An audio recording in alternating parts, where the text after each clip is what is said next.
we've run a project called the Taxpayer Protection Pledge for a number of years. This is a simple pledge, and it says, I, fill in your name, from the district of blank in the state of blank, will oppose any and all tax increases. That's all it says. And we get legislators to sign this pledge all around the country. We've got about 1 in 7 state legislators. That's 7,000 state legislators. We have about 11 to 1,200. We've gotten a number of conservatives and a few Democrats in Congress, in the government, in the federal government, to sign this pledge. And the pledge is simple. It keeps people from raising your taxes. And we hold them to that pledge. My boss has a good saying as to why this is the most important thing. When you go to buy a Coke in the store, I'm a big Coke drinker. I like Coke with sugar instead of high fructose corn syrup, but that's because we subsidize it, and I'm against that. But I'm a big Coke drinker. I love Coke. I go to the store, I buy a bottle of Coke. I don't have to look at the ingredients. I don't have to taste it. I don't have to pour it out and examine it, do a chemical control test or anything to see what's in it. I know what it is. It's Coke. I've had it every single time. It always tastes delicious. It's always the same, and I love it. One day, suppose you go to the store and you buy a Coke, and you open it up and you pour it in your glass, and 2/3 through pouring, a rat head falls out of that Coke bottle into your glass. You're never going to drink Coke again. You're going to tell all your friends never to drink Coke again. No one's going to want Coke, and then Coke, which spends probably millions of dollars a year on quality control, is going to have a serious problem on their hands. Republicans, conservatives who vote for tax increases are rat heads in Coke bottles. They damage the brand for everyone. And unfortunately for you guys, we spent a heck of a lot of time from Washington trying to fight this, but they have been raising your taxes here in Kentucky recently.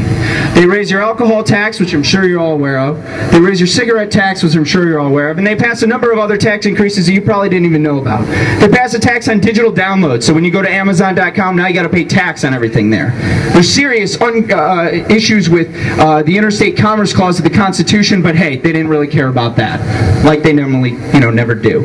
And unfortunately, you've got a Senate president who's a Republican who pushed these tax increases. Right. He is a rat head in a Coke bottle. Right. He is against liberty, and he is not fighting for your rights. And you should stand up and you should let him know that. I'm gonna go over to Obama because I think it's important to talk about this. Everyone here believes, I would assume this, believes in low taxes. They believe in limited spending. They believe in a project that the Bluegrass Institute is doing a fantastic job pushing called transparency, which allows you to go online and see every single check that's cut by the government so you can hold them accountable. It's about making government work. Those are 3 things that he campaigned on. Taxes, he said 95% of people are getting a tax cut. He said people making below $250,000 a year will never see a tax increase.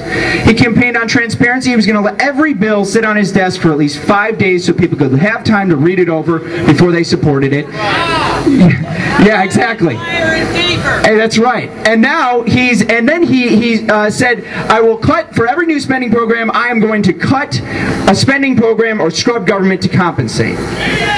He has failed on all 3 of these things. All 3 promises. 16 days into his presidency, he raised the tax on cigarettes by 61 to 62 cents a pack, as well as cigars and smokeless products. And he's just getting started. And he's just getting started. That's exactly right. Well, it's going to fund a number of programs that you won't like, I'll tell you that right now. Namely, he wants to put everybody on government-run health care, and that's what the cigarette tax went for. Yeah. Then he proposed the budget. 28%, if you count the lines in the budget, just the lines, every line item in the budget of every single program he wants to do, 28% of the actual lines have to do with energy, and they have to do with taxing it.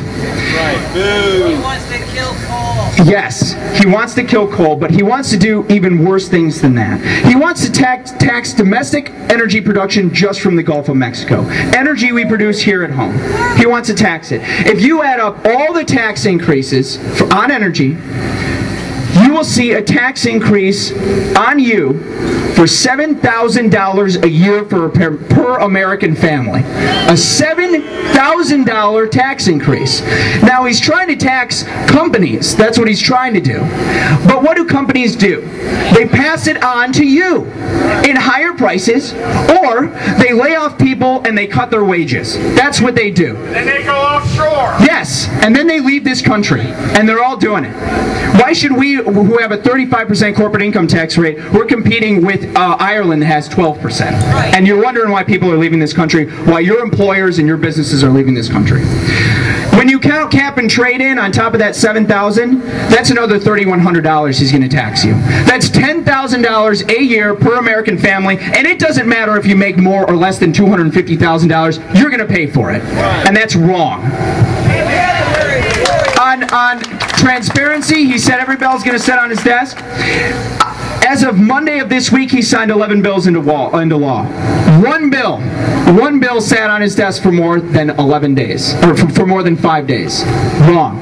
On spending, by April 25th of this year, April 25th, in less than 10 days, we will have spent all of the money that the federal government will collect in taxes for this entire year. The rest of that is debt and borrowing that will be passed on to future generations.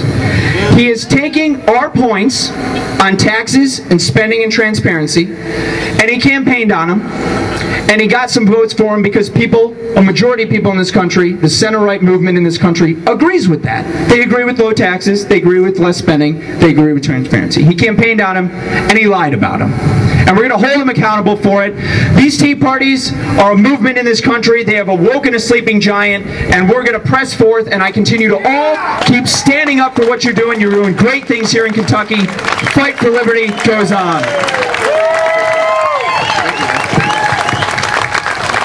Oh, come on, we can do better than that.